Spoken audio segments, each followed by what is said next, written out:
Bueno, estamos aquí con Irene Arias Hoffman. Ella es CEO de BitLab. Ahora nos contará Irene en qué consiste. Y bueno, pues seguimos con el ciclo de entrevistas dentro de Digital Hub Madrid LATAM. Como sabéis, hablando mucho de los desafíos a los que se enfrenta la demanda de talento en el mercado digital. Estamos hablando desde el punto de vista de España y Latinoamérica. Y bueno, Irene, lo primero, darte las gracias por estar aquí con nosotros y preguntarte y que nos cuentes para la gente para la audiencia, quién eres y qué es BitLab, ¿no? Bueno, gracias Pedro y encantada de tener esta oportunidad para hablar de un tema que vemos también como crucial, ¿no? para la región. El BitLab es el laboratorio de innovación del Banco Interamericano de Desarrollo. Trabajamos junto con el brazo público, el BID, que financia a los gobiernos, y junto al BID Invest, que financia el sector corporativo y el resto del sector privado. Somos esa tercera entidad dentro del paraguas del grupo BID, con un mandato de tomar más riesgo, que a las otras dos partes del grupo le es más difícil tomar, trabajando directamente con emprendedores, trabajando totalmente inmerso en el ecosistema de innovación de la región, invirtiendo directamente en startups, algunas EdTech que seguramente vamos a hablar, y empujando un poco la frontera en cuanto a aprovechar las nuevas tecnologías, modelos disruptivos que pueden de verdad crear nuevos paradigmas y transformar la región hacia adelante, sobre todo cuando hay desafíos tan importantes como es la brecha de educación y la necesidad de habilidades del siglo XXI. Y bueno, esto lo hacemos bajo una estrategia que está guiada por la visión 2025 del Grupo BID, y esa visión tiene como clave el fortalecimiento de la recuperación económica, el fortalecimiento de las cadenas de valor, la pequeña y mediana empresa y el apoyo a startups, la acción del cambio climático, género, diversidad e inclusión y, por supuesto, la economía digital, que para el sector para el talento y los desafíos que enfrenta la demanda de talento, como seguramente vamos a hablar y como tú mismo sabes también por vuestra labor, pues es fundamental.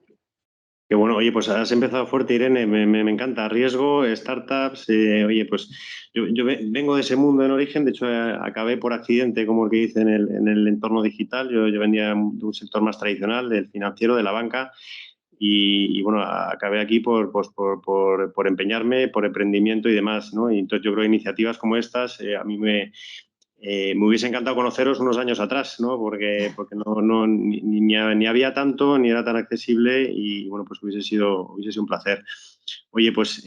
Siempre se puede empezar ahora y queda todavía mucho por delante. De hecho, yo también trabajé bastante más tiempo en mi carrera anterior, que estuve 20 años en la IFC, el brazo privado del Banco Mundial, sobre todo trabajando con el sector financiero, y también he hecho un poquito más esta transición a estar volcada al ecosistema emprendedor, porque creo que es absolutamente clave para dar esperanza y para realmente producir un cambio en la región, ¿no? que tanto lo necesita. Y lo que hacemos es a través de financiamiento, de conexiones y de conocimiento, y creo que vamos a poder charlar un poquito sobre ejemplos de cada uno, así que nada, también encantada de luego ver oportunidades de trabajar juntos. Oye, pues nada, estupendo. Has hablado, una pregunta, has hablado de inclusión, hablando sobre todo del talento, ¿no? Y de la gente joven, ¿no? Que estamos enfocándolo mucho a la gente joven porque queremos, aparte de que porque es el futuro, creemos que es parte de la solución también de este gap, ¿no? Entre talento y demanda. ¿Qué barreras crees que se están encontrando o que se pueden encontrar, o obstáculos los jóvenes para incorporarse a la industria tecnológica en Latinoamérica, ¿no? En aquella zona en la que tenéis más presencia? Sí, bueno, sí, nosotros como BitLab y como parte del grupo Bit trabajamos en los 26 países de América Latina y Caribe, y tenemos un equipo en BitLab de 100 personas, de las cuales casi la mitad está distribuida en esos 26 países, muy conscientes de lo que es la realidad ahora en la región. Y esa realidad, un poco por ponerlo en contexto, para luego hablar de las brechas específicas, es que ha aumentado la pobreza durante la crisis de COVID. por casi 40%. O sea, estamos hablando de que hay más de 200 millones de personas en la región en situación de pobreza y esto, cuando lo miramos también en etapas muy tempranas, es brutal porque estamos viendo el impacto de la desescolarización masiva, ¿no? que ha habido en promedio. Las escuelas han cerrado por 95 días en el mundo y en América Latina y Caribe por más de 150 y viene muy rezagado con respecto al resto del mundo y esto al final va a tener repercusiones generacionales incluso, ¿no? O sea, eso con respecto a lo que puede ser esas generaciones futuras de tener simplemente la base para luego además tener nuevas habilidades. Y si nos enfocamos en los jóvenes, lo que estamos viendo es que ha habido una pérdida de 17 millones de empleos por la pandemia. Entonces, estos impactos han sido bastante heterogéneos, han impactado sobre todo a mujeres, han impactado obviamente más en sectores informales y ha hecho mucho más fuertes las inequidades que ya de por sí existían, ¿no? Pero bueno, eso, entonces el contexto. Los retos más importantes, quizás el titular diría es que hay desafíos tecnológicos, hay desafíos pedagógicos y hay desafíos de inclusión laboral para poder consolidar el talento digital en la región. Entonces, tecnológicos, pedagógicos y de inclusión laboral.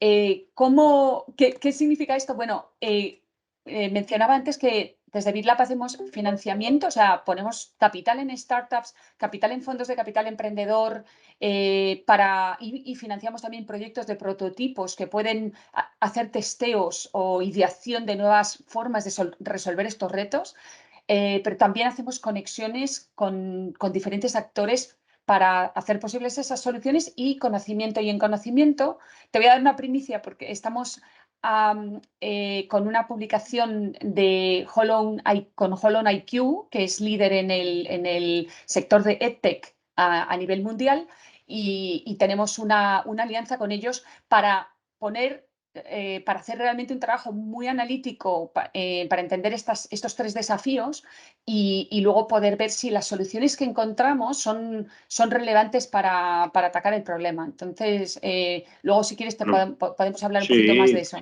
Sí, eso. sí, pues es muy interesante. Vamos, has hablado de ese reto pedagógico, has hablado de mundo startup, edtech, ¿no? De educación y demás. Yo creo que desde nuestro punto de vista y la experiencia que tenemos como contratadores, ¿no? de talento, es muchas veces, y lo comentaba hoy en una reunión, que al final quizás la formación y la formación tradicional, la educación tradicional, cada vez la tenemos menos en cuenta. Es necesaria, genera una estructura y un ciclo formativo necesario en las personas, pero a nivel táctico, por así decirlo, y ejecutivo, yo creo que la educación, y sobre todo en entornos digitales, que cambia tanto de año en año, yo creo que está un poco desalineado, ¿no? Y precisamente lo que buscamos en las empresas es quizás pues esa formación constante y no tanto de una vez, ¿no? Como de una vez en la vida, ¿no? Como antes.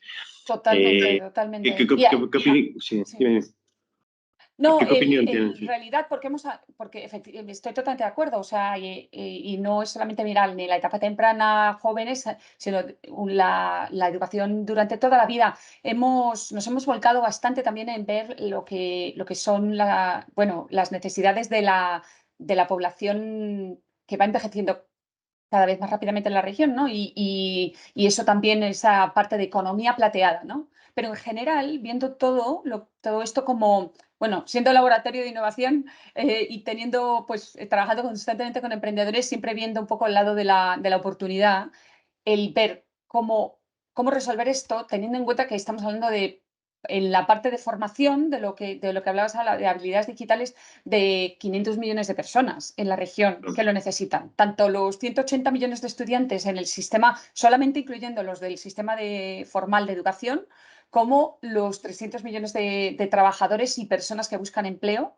Entonces, digo, es una oportunidad masiva para encontrar, que se presta, ¿no? Que se presta a desarrollar soluciones de los desafíos tecnológicos, pedagógicos y de inclusión laboral que pueden ser escalables, ¿no? Es un reto que afecta a 500 millones de personas, con lo cual esas soluciones realmente pueden ser escalables. Sí, nosotros obviamente como demandantes, ¿no? Te decía antes, de talento, somos parte por así decirlo, del problema, es decir, lo sufrimos, pero también creemos que somos parte de la solución y estamos con planes formativos, ¿no? Obviamente con un interés de contratar y tener y adquirir ese talento y poder dar empleabilidad y demás, pero también yo creo que esto lo hablaba también precisamente esta tarde. Yo creo que en las grandes empresas, y me gustaría también tener tu opinión y cómo participáis en este ecosistema, ¿no? De emprendeduría, pequeñas startups con gran empresa, que ese rol social que tiene la gran empresa, ¿no? Que históricamente hemos hablado mucho de RSC, de sostenibilidad últimamente, y yo creo que también vinculado a este contexto de empleabilidad, ¿cuál crees que es ese que tiene ese papel desde la gran empresa? ¿Cómo trabajáis con la gran empresa enfocada hacia el mundo startup, ¿no? Por ejemplo? Bueno, sí, súper buena pregunta, porque vemos muy importante que exista como ese continuum, ¿no? Y el facilitar, el reducir un poquito la fricción o el costo que muchas veces existe en la integración de una solución de una EdTech con una empresa y el conectar esa oferta y demanda, ¿no? Y, bueno, nosotros dentro de BitLab tenemos una vertical, de un equipo trabajando en esa vertical dedicada a facilitar esas conexiones con respecto a las oportunidades en educación, en talento y en empleo, ¿no? Entonces, con las grandes empresas trabajamos en establecer alianzas tanto para cofinanciar proyectos, para aportar tecnología, para promover también soluciones que en su propia cadena de aliados, para contratar, por ejemplo, personas vulnerables formadas con las habilidades necesarias. Entonces, tenemos ejemplos magníficos. Por ejemplo, Laboratoria, que ha tenido mucho éxito en formar chicas jóvenes de zonas vulnerables en habilidades digitales, con una tasa de empleabilidad luego por estas alianzas con las grandes empresas muy exitosa, ¿no? Entonces, hablábamos de que la educación y estos temas de habilidades y de aprendizaje es durante toda la vida. En la etapa de lo que es la economía plateada de personas mayores, que muchas veces se están quedando por fuera, pero que es una cuestión de poder conectarlas con nuevas habilidades y con nuevas oportunidades. Hemos creado una alianza por primera vez con empresas que nunca se habían aliado juntas para un tema así como el de economía plateada, que son Salesforce, Accenture, SAP, Microsoft, y no solamente van a aportar fondos para hacer proyectos juntos, sino que también van a aportar su propia tecnología y las conexiones para luego insertar a la población adulta que reciba esa formación con oportunidades de empleo.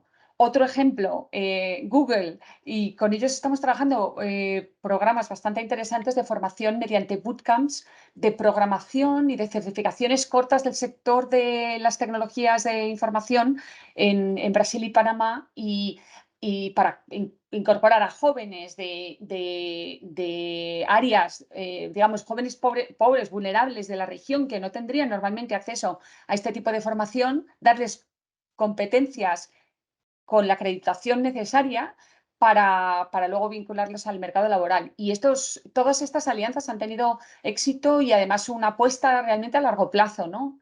Así que estamos Interesante. creando... Qué interesante, Irene. Pues, oye, pues busquemos alianzas también conjuntamente aquí entre nosotros, el grupo BAS y Nativo, y vosotros. Yo creo que hay mucha conexión. De hecho, esto me recuerda a nosotros. Lanzamos hace 4 años la Fundación BAS existe hace más tiempo, pero hace 4 años se lanzó el índice de empleabilidad y talento digital, que básicamente lo que viene a medir es ese gap, ¿no? Que además a veces se hace más grande, ¿no? O sea, es decir, el hecho de hacerlo anualmente lo que nos está sirviendo también es para tener una comparación relativa, ¿no? Año a año, y lo que vemos es que precisamente no se va solucionando, sino que todo lo contrario se va haciendo más amplio, ¿no? Entonces, bueno, pues y lo que vemos es que hay segmentos, y está muy bien traído lo que comentabas, ¿no? De cierta desigualdad, segmentos como pues, las mujeres, los jóvenes sobre todo, en los cuales están más afectados, ¿no? Has comentado un proyecto que creo entender, Laboratoria, si no me equivoco. Sí. Me ha parecido muy interesante. O sea, si he entendido bien, es un proyecto enfocado a mujeres desfavorecidas para formación en digital, en tecnología. Sí, ¿Puedes contar sí, algo sí, más? Me sí. parece muy... A lo mejor, a lo mejor puede ser un buen pool, ¿no? Para vuestra propia empresa. Pero además que no son solamente las habilidades técnicas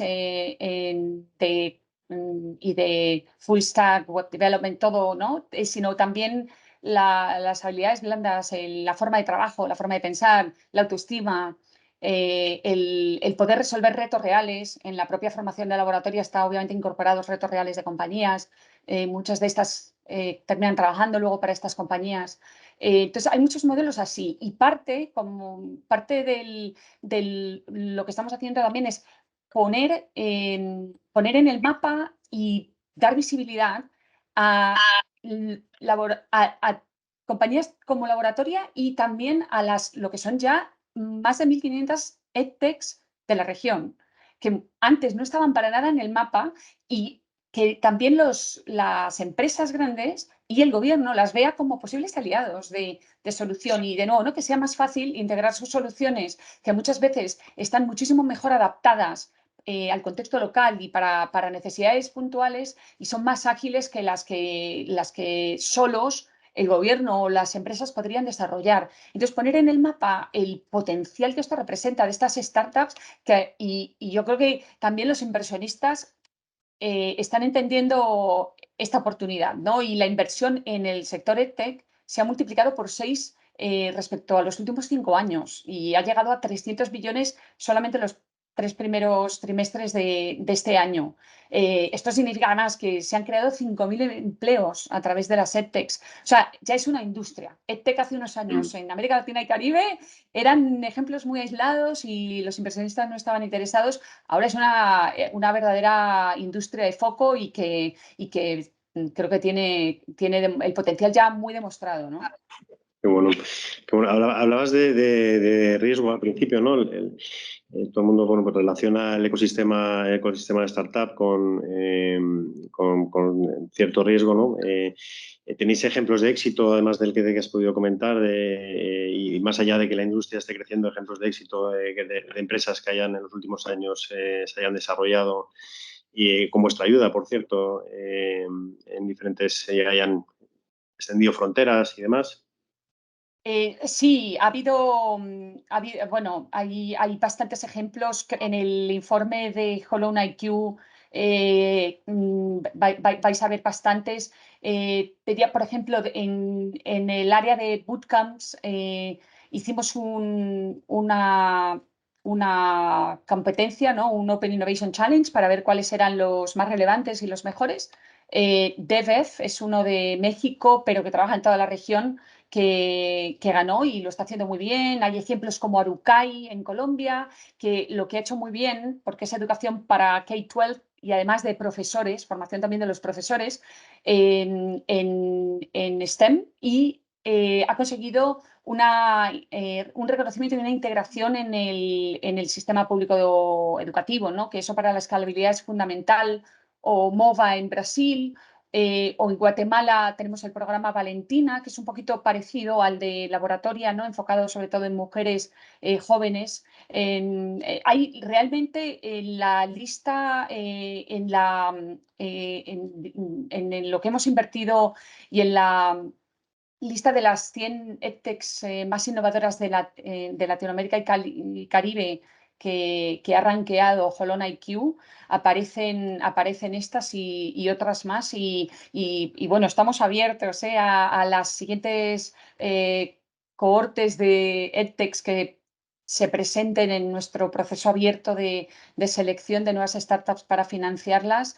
Estamos abiertos a las siguientes. Así que también una invitación, ¿no?, para quien escuche, que nos puede contactar y puede participar en la convocatoria abierta que tenemos siempre para startups. Y al final, solo para cerrar un poco con el mensaje más importante, ¿no?, ¿por qué lo hacemos? Que vemos las EdTechs como fundamentales para trabajar entre el ecosistema emprendedor, la empresa mediana y grande y el gobierno para responder a la demanda de talento digital y para corregir las inequidades. Y bueno, no, muy interesante, seguro que esto genera bastante interés. Yo por ir terminando, Irene, preguntarte ya por el momento actual, ¿no? Llevamos casi 2 años de pandemia. ¿Cómo os ha afectado esto en vuestro día a día, en vuestra actividad? Pues entiendo que los foros, por ejemplo, que mencionas de emprendimiento, pues quizás han cambiado, se han vuelto todo más digital. Bueno, ¿cómo lo estáis enfocando y qué perspectivas tenéis? No me refiero en cuanto obviamente a futuro de la pandemia, sino en cuanto al día a día, cómo se ha cambiado, o si realmente tampoco tanto, puesto que sois un laboratorio de innovación, trabajáis ya en un entorno suficientemente digital como para no haberos pillado esto por sorpresa, ¿no? Sí, Pedro, bueno, en realidad no nos pilló bastante preparados. El equipo es un equipo muy descentralizado, quizás el de los más descentralizados de los equipos dentro del BID, y que además siempre tenemos un pie en el BID y un pie en el ecosistema innovador, porque muchas de las soluciones no están, por definición, hay que idearlas, hay que co-crearlas, hay que crearlas pensando en los usuarios. Entonces, mucha interacción por fuera, con lo cual el trabajo de por sí ya estaba muy basado en colaboración abierta, en retos donde usábamos herramientas digitales de colaboración y para el trabajo del día a día mismo del propio equipo, constantemente reuniones híbridas. Entonces, no nos pilló esa parte tan por sorpresa, pero sí nos ha dado un impulso para llevarlo un poco más allá. Entonces, hemos lanzado, por ejemplo, herramientas virtuales más sofisticadas o más completas para que el ciclo de cómo trabajar con nosotros, si vas hoy a nuestro website, hay una herramienta que no existía antes y es una simple herramienta que dice cómo trabajar con nosotros y tienes un poco todo el ciclo y el acompañamiento y puedes tener estamos, digamos, transicionando ya totalmente a tener esa web transaccional para que sea lo más fácil para el usuario, para los clientes, para los que trabajan con nosotros, colaborar juntos, ¿no? Entonces, esa parte quizás sí la hemos llevado un poquito más allá. También creo que nos ha permitido el hacernos mucho más globales, porque se han abierto muchos más canales y hemos participado solamente en este año en 250 eventos, sin contar los nuestros propios, que es el BitLab Forum, el We Exchange. Y esto ha abierto puertas a alianzas nuevas, como por ejemplo la de Hollow Knight Q, y creo que nos ha enriquecido muchísimo para, sobre todo, nutrir mucho la parte de conocimiento y nosotros siento un poco el catalizador luego de distribuir ese conocimiento y ponerlo al servicio de todas las entidades, las más de 1.500 entidades con las que trabajamos en la región. Entonces, Qué bueno, sí, qué ha bueno. sido interesante y Nosotros quizás algo similar, es decir, esto como empresa de tecnología no nos ha pillado por sorpresa. Lo cierto es, donde más estamos aprendiendo quizás, y no es un tema necesariamente tecnológico, es más un tema de talento y sobre todo de enfoque de lo que es una carrera profesional moderna. Hemos aprendido mucho, ¿no? Quizás en esa relación empleado-empresa. Y primando mucho la flexibilidad, que al principio fue necesaria por obligación, ¿no? Y la tuvimos que, bueno, más que flexibilidad fue rigidez, pero otro extremo, ¿no?